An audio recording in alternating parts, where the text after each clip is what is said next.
So this is the Village of Martin's Edition Council meeting for Thursday, June 18th, 2020. Calling the meeting to order and opening with an opportunity for the council to hear resident comments. Do we have any opening resident comments? Hi, I'd like to make a comment. I am not sure that our village residents are aware of some vandalism that took place on Bradley Lane about a week and a half ago, early on a Saturday morning. I think we all got off very lucky, but after talking with the police who visited our house after it was vandalized, I really asked what we could do to mitigate our risk for such an occurrence happening again.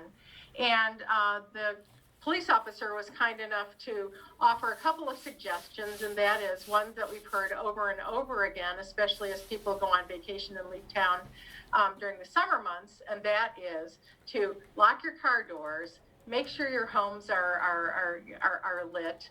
And one of the things that really helped us, not so much in the identification of the individual who vandalized our house, but certainly in giving it a timestamp and assuring us that there wasn't not more than one person involved, was having a Nest camera that caught the video footage. And if anybody is missing a golf club, we've got it. Apparently, it might have been used by the vandal who broke a windshield in the neighborhood. So, just wanted to remind people to be smart, especially as they tend to go on vacation. Thank you, Paula. Any other resident comments for opening? Yes, I'm sorry, somebody else does? Hi, I just want to say hi, it's Marty. Oh, hey, Marty. Hey, Marty. So I have one comment. I'm going to dip my toe into the residents portion here just to take a moment to say thank you to Tiffany for her years of service on the council and most recently as chair of the council. She helped us transition through a long stretch of times and really dug in this past many months to shore things up and make sure that things kept going smoothly and really did just a phenomenal job of digging in and more than carried the water for the rest of us. So I want to say thank you, Tiffany. We will miss you and all the best. I wanted to, you stole my remarks. I wanted to say the same thing and to note that Tiffany has been, in a sense, an unpaid employee of the village with the amount of time she's put in and the huge amount of detailed effort. So again, Niles, when you write up these minutes, make sure these get in. Yes, of course. Okay. Thank you. And I would actually third that. I would have seconded Todd's, but you can do it, Arthur. And I'm fourth over here. I mean, I wanted to be but Thank you very much, guys. It's been a team effort. I've enjoyed my time on the council, but it's time for some other folks to dip their feet in the municipal waters. So, thank you. Any other resident comments? Hopefully with chlorine. Right. Yeah, really. I have a resident comment. Sure. This is Marty from Chestnut Street. We got an email today from the town of Chevy Chase saying that they're setting up a special committee on racial and social justice. First meeting is Tuesday, July 7th, so it's coming up in a couple weeks. And I just think it's a really interesting resource. I'm not necessarily saying that we need to do the same here in Martin's Editions, but what I'll do is put this notice over on the listserv, just letting people know that they can hook up with the town of Chevy Chase on this special committee on racial and social justice that's starting there. Thanks, Marty. Any other comments? Okay, great. So the next thing on the agenda is a presentation of our cybersecurity posture assessment. We have Tim on the line, but Todd's going to go ahead and introduce that, and then Tim will turn it over to you to kind of give your remarks.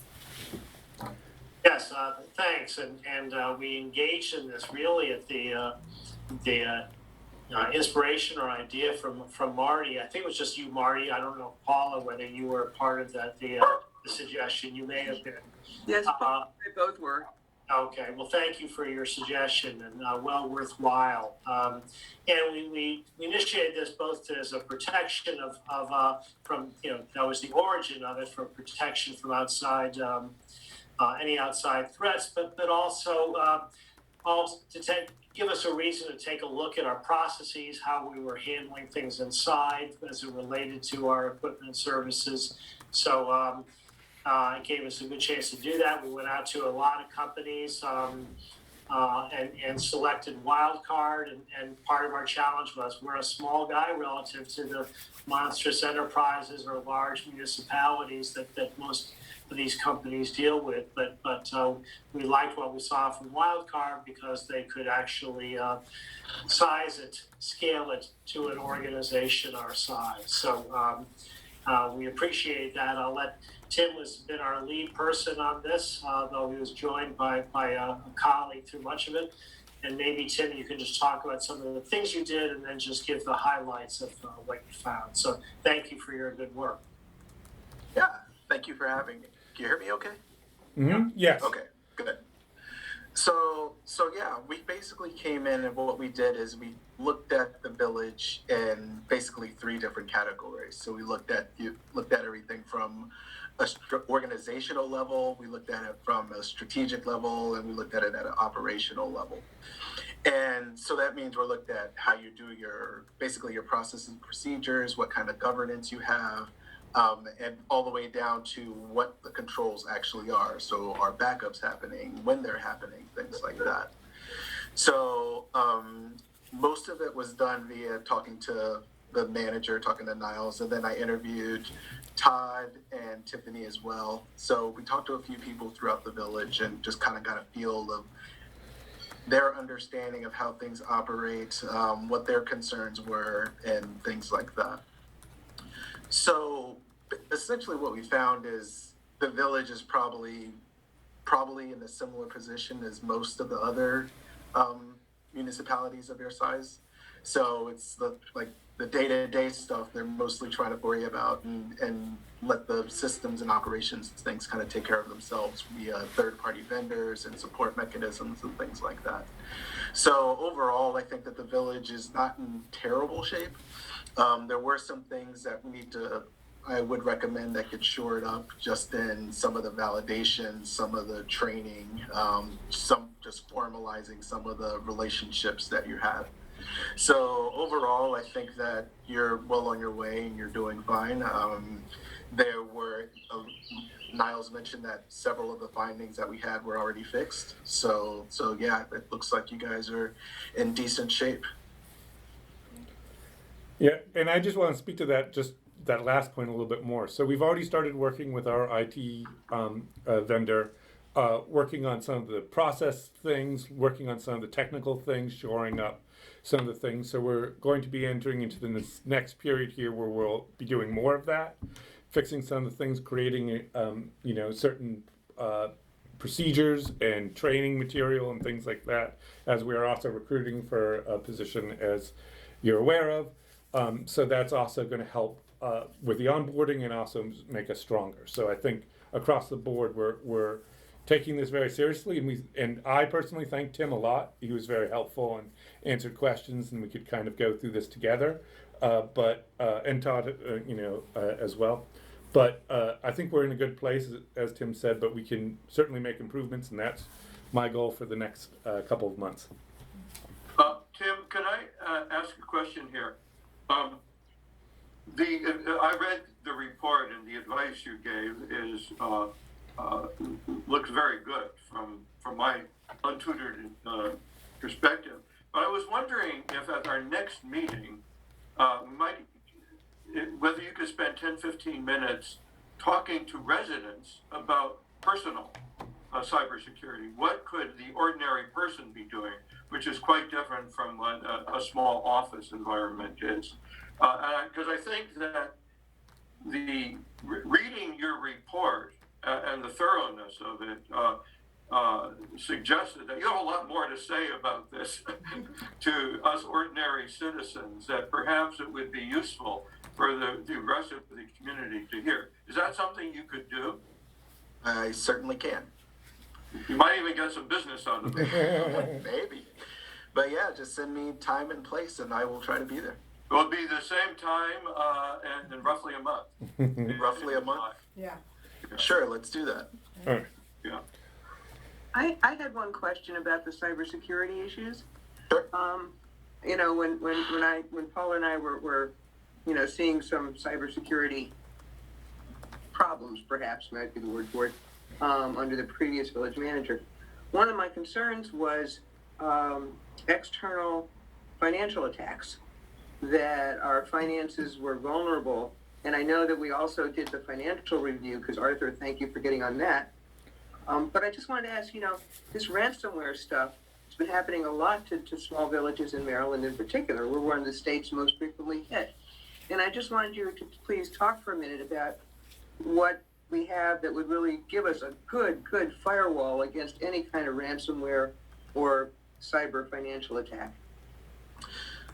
Okay, so what you have in place to basically protect yourselves right now is essentially the most important thing is awareness and being cognizant of the things you're clicking and things like that. So at the end of this audit, one of the recommendations that I had was to make sure you're taking backups so that if you are hit with ransomware, you can just restore. And then also limit the permissions of the person using your computer. So say that you're an administrator on your system and you click a link and you download it and execute it. It runs in the context of administrator. So what you execute, it can do anything that the system owner can do. So one of the recommendations is to reduce those privileges. So just have a regular user account. So if you click those things, then it can kind of limit the amount of access that it has. So that's one thing. Ransomware is tricky. Most of the ways that they get in is via a phishing or a spam type email. So they send you an email saying, hey, here's this new COVID-19 information that you were looking for. And like, oh, I know, I'm curious about COVID. And you click that thing and then it ends up being a bad or a thing that runs on your system. And all of us are susceptible to it. Even I am trained to do these things. I've clicked things that I shouldn't click. It just happens sometimes. So the most important thing is to have in place, okay, this thing happened, now what? And try to prepare for that eventuality, because it's going to happen. Somebody's going to eventually click something that they shouldn't.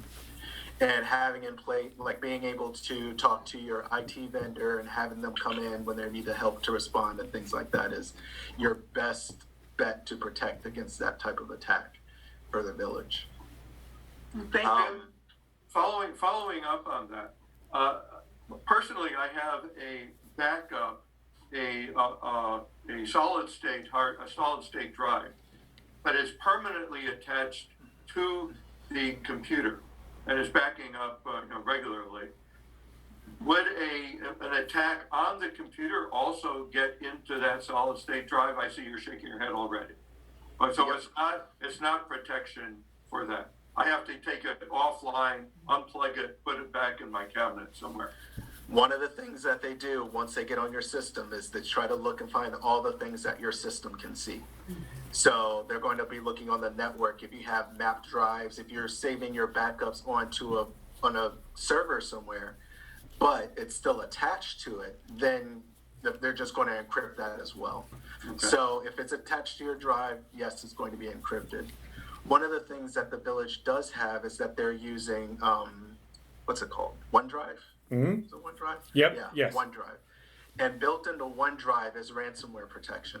So once they start encrypting everything on the OneDrive, even though it's mapped there, Microsoft provides the ability, like, okay, we see that all your files are being encrypted very quickly. So we provide you a service to stop that from happening or to provide you a restoration.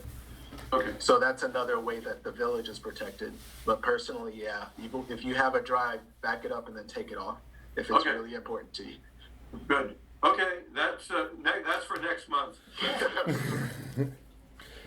And so just to address things like privileges is one of the things that we've already addressed, and making sure that you can't, as a regular user, just download things and things like that.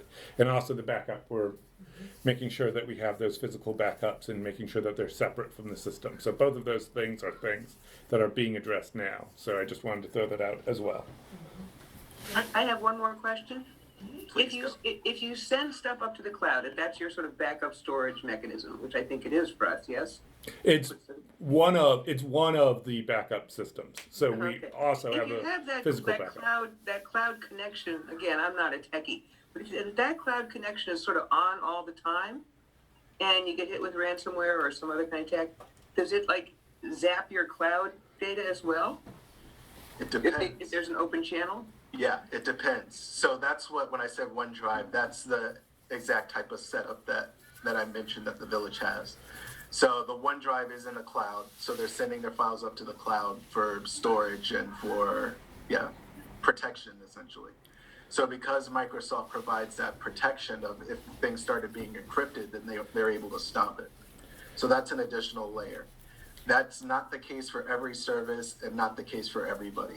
So I'm not sure what Dropbox is doing now, but Dropbox allows you to do that same sort of thing, but I don't know if they have that same level of ransomware protection. So it just kind of depends on who you're using, what kind of service you're getting from them. Should we be closing the link to the cloud most of the time? Should that be closed? So, no, that's what he's trying to say, that OneDrive, which is what we use, because Microsoft protects it on their end, means that we don't have to separate from the cloud. They are helping us back up things, and they are protecting it from their end. So, but we are also, as I said before, also having a physical backup as well. So we're backing up our backups. So we have Marty and Niles and Tim can speak to this more intelligently, but maybe this will make sense to you because it makes sense to me. We're following what legit and what our IT folks have told us is the way to do You this. can't hear Tiffany. We've got like a 3-part process here where we have the cloud, and that's OneDrive, and Microsoft is helping us protect the cloud. And then we have local storage that every day, every night, it's backing things up here that's connected. And then we have the offsite disconnected, what Arthur was just talking about. So the way Legit kind of explained it is a pyramid, and it's the 3 different places that we're doing this. So we started this process months ago, and Tim came on and gave us a couple of suggestions to how to bolster what was already kind of happening at the time. So now we are almost at the end of the process, actually, of setting up and securing the 3 different storage locations. I don't know if that makes sense, but Yep. that's how I have it. That makes sense, and thank you very much, because that relieves my anxiety about it. I appreciate it very much. Sure. All right, any other questions? Tim, you can make fun of me for my explanation, but that's how us people who don't do computers think about these things. It made sense to me. I don't do the interwebs, I just know the people who do. All right, anything else for Tim? Great. Well, Niles will be in touch. Yep. Thank you so much. Thank We you, Tim. appreciate it. And No problem. Good report. Appreciate your work. Yep. yeah, Have a good one. you too. I guess I'll see you next month then. Yep. Thank you. All right. Bye. Right.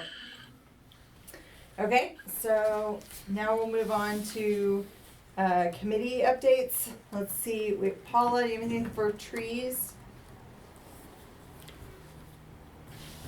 Got mute, Paul. That would help. There we That go. would help tremendously. Yes, we have a crazy barking dog, so yeah, mute is my default. Yeah, there is, fortunately not much going on. I was in touch with Paul last week. One of the residents had a question about trimming a tree in the right of way, and we'll just proceed through summer. One of the things that we're anticipating, and I don't know if Keith called in with his weather forecast, but as we're enjoying these cool temperatures and a lot of precipitation, at any moment in the next couple of weeks, the switch will be flipped with our weather to hot, humid, or hot hot and humid and eventually very dry weather. So, it may take its toll on our trees. We're prepared for it. We're anticipating it. Okay. And that's about it. All right, thank Thank- you. I don't see anybody from the CEC or ethics. Walkability. Well, I know. The council liaisons to walkability are here. We gotta get somebody from walkability on. Go ahead, Arthur. There is a survey out there for residents on their walking experiences. I urge everybody to, if you haven't done it already, to fill in that survey. It will be very useful to the committee and to our consultant to see where the priorities are that we should be focusing. And Niall's got a question about who's seeing the survey. Maybe you just want to share for everybody that we're using the same list. Yeah. So one of the things that we did going back with the election stuff, actually before of gathering emails when the idea was doing a potentially electronic election, is using that to update entirely our directory in terms of constant contact. So we have an email for every household in the village, and so when we, If not more than one. if not more than one, yeah, some of them may have more than one. So when we're sending things out, like the walkability survey, we're touching every household, and we've gotten a pretty good response. We've gotten over 100 responses so far, and we had really good response rates in terms of click opens and click view throughs. Over 40% of those who opened the email clicked on it, and then a high percentage, I can't remember what the percentage is right now, filled out the survey from that moment. So we're off to a good start, and as I said, through June 30th is we'll be open. There'll be a couple more reminders before that point to fill that out as well. Good. Great. All right. Actually, Election. incredibly great response rate, because if we think about our annual village survey, we may have gotten that kind of a response in the first year we did it, but since then, it hasn't been quite as high as what we're getting for the walkability survey, which means that people really care about this topic. Mm-hmm. Yeah. It's great to get the engagement of the residents. Yep. Okay. Elections. Marty. You all will be pleased and I'm sure relieved to hear that I actually have a short elections committee report tonight. we appreciate the council and the staff's time on the elections since March when the pandemic hit. And I know we've taken up a lot of council meeting time, and we appreciate that because we needed it. Let me just read this short report for tonight. I am pleased to report that Martin's Addition's first vote-by-mail election generally went well. The mail ballots were sent to all 601 eligible residents that are listed on the current voter roll. 295 of them actually voted. That's a great participation rate, almost 50%. It was the second highest voter turnout on record, and it was 14% above the number of voters last year. I personally would recommend that next year's committee do vote by mail again. But of course, that's up to next year's committee. I just want to say every city, county, and state is having a tough time this year trying to hold fair elections in the middle of this COVID health crisis. What happened in Georgia was a disaster. What happened in Wisconsin was a disaster. And I just have to say that I think Martin's Addition stepped up to the challenge pretty darn well. We had a few glitches, but none of them affected the overall outcome of the election. The election services contractor, Eclectic, basically did a good job, but did not follow through on all of our detailed instructions on the election mechanics, like rotating the candidates' names on the ballots. We'd given them very specific instructions, and they didn't follow through on all of them. But I have already discussed those items with Niles, the village manager, and asked him to go over each of those items with Eclectic when he does the final contract compliance review. There were also some procedural issues that came up this year. Earlier this month, I sent a memo to council members Todd Mann and Katja Hill, and to all the rest of the committee, that outlined those concerns. Attached to the report, and Niles, I will send this to you in writing tonight. Attached to our report is the official 2020 election report from the committee that went out earlier, the items about the contractor, and some recommendations from me as the committee chair. They're all attached to this report for inclusion in the record. And again, the incoming council and the election committee next year will decide how to follow up on those. I want to thank the council, the village manager, and all the members of the election committee for their hard work this spring. And I'm just going to read a short list here. This isn't even all we did. But in the 2-month period from March 15th to May 15th, the Martin's Additions Election Committee had to revamp our election procedures, revise the date of the election, research both electronic and mail voting systems, brief the council, brief the new village manager, repeatedly in both cases, conduct the due diligence and the reference checks to select and recommend an election services firm, specify the procedural mechanics and technical services that contractor would provide, produce the official 2020 election information packet and all the official election notices required by law, produce a stream of public updates and precise, accurate public communications, carry out the community Meet the Candidates forum online for the first time by Zoom, which I thought Haley did a beautiful job of, design and produce the new special 2020 election section for the newsletter, which was a first, and I think we ought to do that again next year too, but next year's committee can decide. We also had to review and correct and then proofread the new ballot mailing packet. We had to handle countless questions and detailed procedural decisions. We had to maintain a level playing field for the candidates, which we did very well, I think, and ensure that all the work stayed focused, on track, and on time. In total, I have to report that the task required well over 200 hours of work by the election committee. If we do vote by mail in the future, I think that administrative workload will be much reduced. But this year was really a challenge. I want to end by saying congratulations to the council members who will take their seats on July 1st. And thank you again to all the candidates who ran for office, to all the residents who treasure our community and took the time to vote, and to everyone who worked so hard to carry out this year's election. Thank you all. Thank you very much, Marty. Thank you. Marty, could I ask kind of an additional little task? I'm not sure whether we will or will not do it by mail in the future, but if we could get a short lessons learned from the process this year.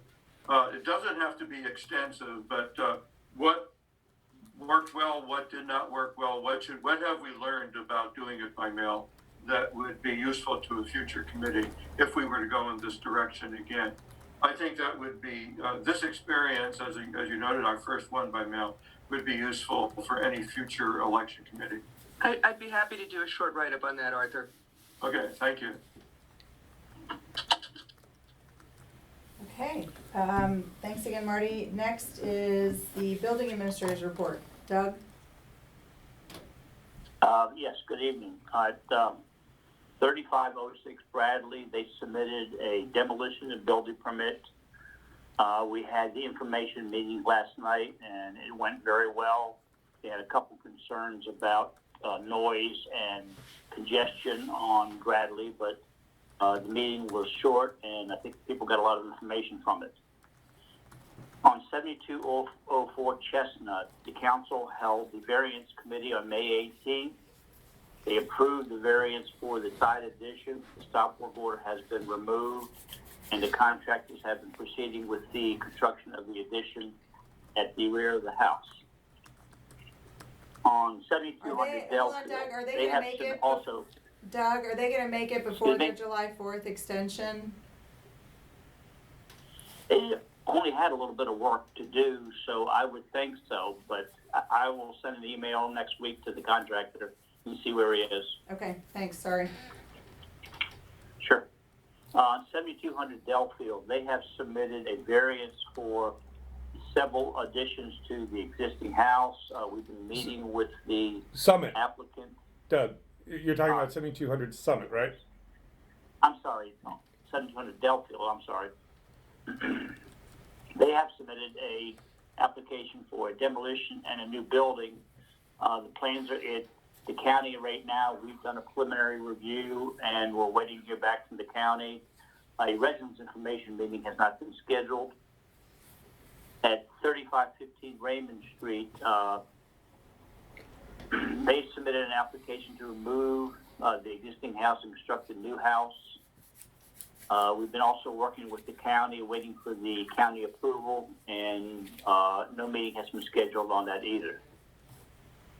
On 7200 Summit, that's the one where they've submitted several variances. We've met with the architect, and they've revised the variance information. We're waiting to hear I think they've addressed all of the comments, but I haven't seen the final set of plans yet. That variance meeting is scheduled for Thursday, July 16th at the regular council meeting at 3412 Taylor Street. They're pretty much wrapped on that project. The county has signed off on the building permit, but the contractor has to make some minor repairs to the right-of-way, and he's been working on it, but he hasn't completed it yet. So as soon as that's done, we can do a final on the construction and release permit on Taylor. And at 3407 Thornapple, they received a building extension on May 29th, and they're working on the project. That should be completed sometime this summer. And that concludes my report. Okay. Just to clarify for the record and folks, the reason that the information meetings haven't been scheduled yet is because they are not scheduled until the village approves the plans. So that's part of the process. It's a information meeting for residents to know, hey, this is happening. So there will be a lot of those apparently happening later this summer. And then on your miscellaneous items, I know that I asked him last month, you guys to coordinate with the state, so can you just give an update on that? So I'm trying to follow up. There's a couple of items the state had asked, said that they would do, including a meeting with one of their staffers about Brookville Road. I'm just trying to follow up with them and get that all actually scheduled. There seemed to have been some delay on their end, so I'm working on that, and we're emailing recently. So I'm working on it is the answer. All right, great, thank you. Anybody have anything else for Doug? Okay, nope. Right. Next on the agenda. Thank you, Doug. Thanks, Doug. Next on the agenda is the financial matters. So Arthur, you wanna? Right, okay, we have a whole host of final budget amendments to complete the fiscal year. Many of these are because of new ventures, the IT, the cybersecurity.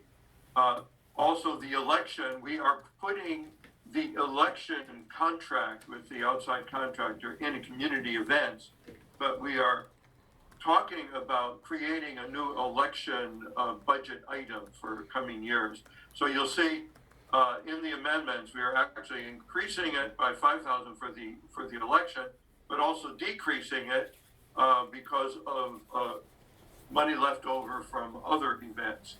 So I think in the future, we will explicitly note costs associated with elections. These are mailings, printings. If we go with the outside contractor, it will have its own separate budget category and be a much cleaner activity than what we're doing right now. Also cleaning up, we see we're increasing leaf vacuuming, but decreasing street cleaning. These had been separate items, but they are now being consolidated into a single activity. Also, tree replacement is going down and tree maintenance is going up. Again, these are listed in the budget as separate items, but they tend to be thought of by our contractors and in their planning as a single item. So we will be consolidating some of these. So many of these items are simply kind of cleaning up the budgetary process. The ones that are higher, really higher, are building review permits. Ron, legal. We've had a lot of legal issues over the years, particularly going along with the building review permit. We've had a number of variance hearings, and so they tend to go along together. To clean up, we have 77,000 of increases.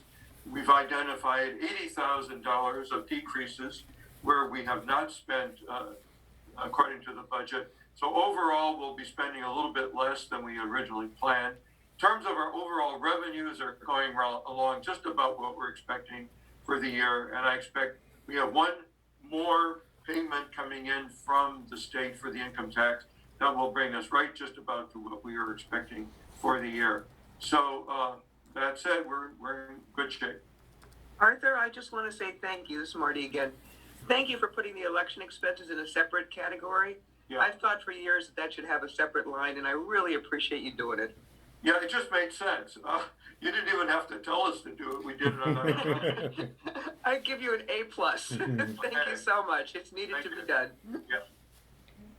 Thanks, Arthur. So we needed Okay. formal amendments to adopt the amendments that Arthur has proposed.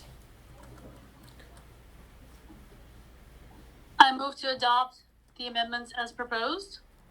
I'll second. All in favor? Aye. Aye. Aye. Any opposed? No. Okay, so the budget amendments are adopted. Right. Now the manager's report. All right.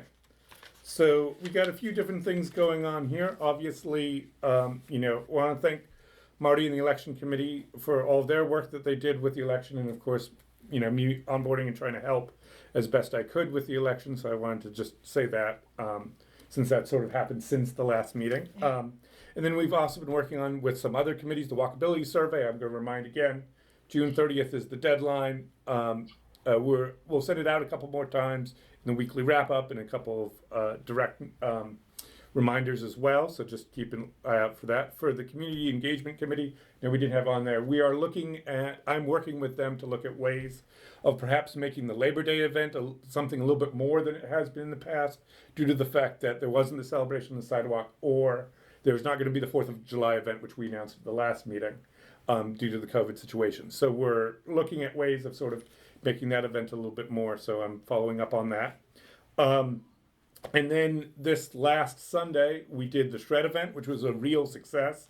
I said in my report about 2 tons. As it turns out, the final count that we got was 5,800 pounds, so over 5 tons worth of paper that was shredded. As Andy from Section 3 said, it looks like a lot of people were doing some cleaning during this pandemic. So that I thought went really well, and there was short wait times. People could get in, get out, and move. So I think that worked out really well. So we'll think about how we want to do that next time. And Susan, the village got to shred things too. Yes. Via the archiving process. Yes.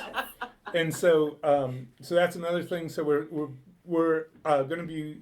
We've already talked to the state archive. So once they reopen, we're going to be shifting a lot of stuff to the state archive.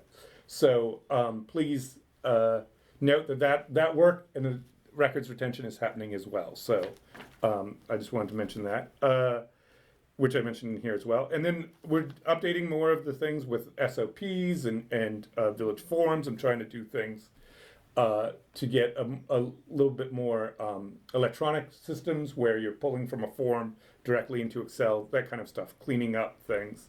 And then also, I just briefly mentioned a new agreement that will start in June of 2021 with Public Power to reduce our energy bill, our raw electricity, and that will save about $100 a year, it looks like. So that's a good start. The directory, we're working on updating the directory and getting it all ready. We'll probably get the new one out in July. That's my goal. We're just sort of cleaning things up and trying to make sure that we have the most up-to-date data. We know of people who are moving in right now, even despite all of this. So we're trying to get those last few people up as well. On the GIS, I was just talking to them last week. They're doing some last final changes, so we'll get another round to review, hopefully next week in that era, hopefully. And then, as I mentioned in the wrap-up on Friday, we're doing the management assistant search for someone to help me out here in the office. And so far we've gotten maybe about a dozen applications. So I think we're off to a good start. I'm still looking at places to post it and doing a little bit more, but I think that's sort of the long and the short of what's going on in the office. And then you also had an inquiry this week, just for the council members, and Yep. Niles, as you know, got an inquiry this We week. can't hear you, Tiffany. Oh, yeah. I'm closer. Niles got an inquiry this week about signage in the right of way, flyers, etc. So, just asking Niles and Ron to kind of look at. You've done some research with what other communities do. we regulate the right of way, whether it's a boulder or an address sign or a rock wall, all of those things. So just Niles and Ron will be looking into what other communities do, and coming forward to the next council in July with a recommendation for going forward on that front. Thank you. Hey, Ron, I have a question for you. Yeah. Are you there? I am Yes, here. we are. Okay. For the new council, the newly elected council members to be sworn in, so we're ready to go at the beginning of the fiscal year, July 1st. What do we have to do to become officially sworn in? So you have to take the oath that's required by the Maryland Constitution, and it's been the village's practice to have that done before a notary.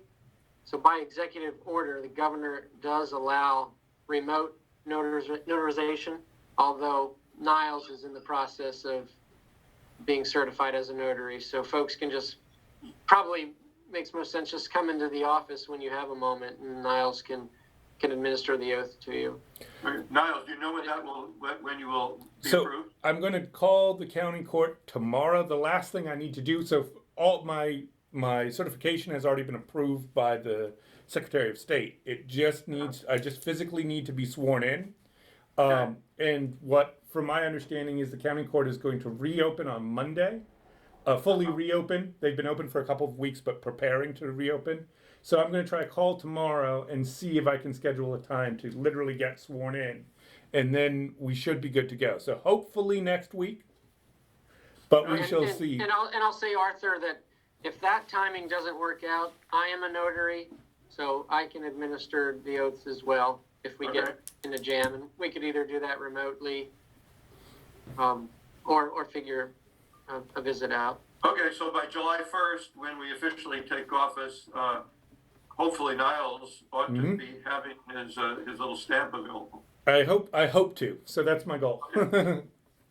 So Susan, you're there. You might want to tell Jeff about this as well, that he could come in. Niles has been in touch with Jeff about just general onboarding and awareness, so he'll add this. I can reach out to him about that too, just to give him a heads up. But I sent him some information as well, so that he's prepared to go in once July hits. So. Good. Thank you. Thank you. That's all I have.